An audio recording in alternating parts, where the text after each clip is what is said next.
माँ पार्वती ने आधा शेर का रूप क्यों ली, आइए जानते हैं। इस कथा में एक घने जंगल की हरियाली में चारों ओर रंग बिरंगे फूल खिले थे। उसी जंगल में माता पार्वती अकेली फूल तोड़ रही थीं।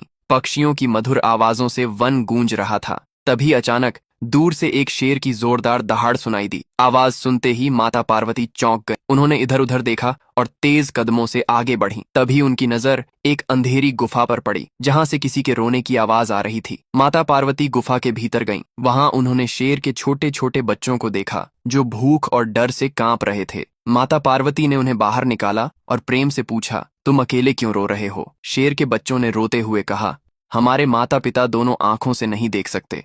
वे हमारे लिए भोजन लाने घने जंगल में गए थे। 2 दिन बीत गए हैं, हमने कुछ भी नहीं खाया, इसी कारण हम रो रहे हैं।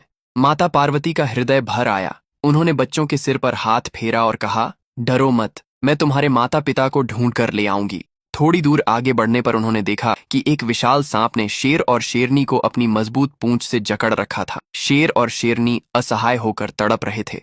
माता पार्वती ने कठोर स्वर में कहा, अरे दुष्ट, तुमने इन्हें क्यों बांध रखा है? क्या तुम्हारे मन में दया नहीं? ये अपने बच्चों के लिए भोजन ढूंढने गए थे। क्या तुम्हें नन्हे बच्चों का रोना सुनकर भी करुणा नहीं आई?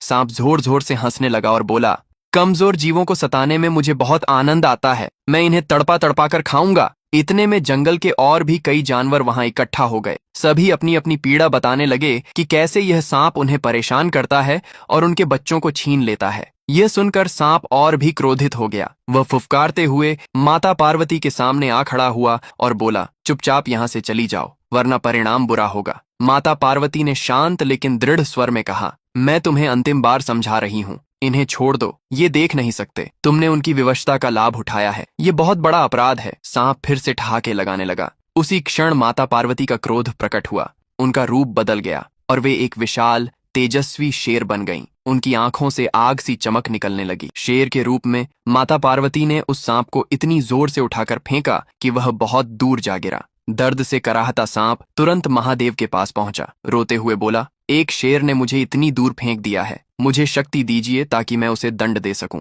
महादेव ने कहा, तुम्हारे पास पहले से ही बहुत बल है, चलो देखते हैं वह शेर कौन है। महादेव और सांप दोनों उसी स्थान पर पहुंचे। महादेव ने शेर से पूछा, तुम कौन हो और तुमने इसे इतना दंड क्यों दिया? शेर के रूप में माता पार्वती दहाड़ उठी। यह प्राणी निर्दोष जीवों को सताता है, उनके बच्चों को तड़पा तड़पा कर खाता है। ऐसे दुष्ट को धरती पर रहने का अधिकार नहीं। यह कहते ही माता पार्वती अग्नि की ज्वाला की तरह चमकने लगीं और सांप को जलती हुई अंधेरी गहराई में फेंक दिया। सांप भयभीत होकर चिल्लाने लगा, मुझे क्षमा कर दो माँ। माता पार्वती का क्रोध देखकर सभी जंगल के जीव रोने लगे। वे मिट्टी के घड़ों में ठंडा पानी भर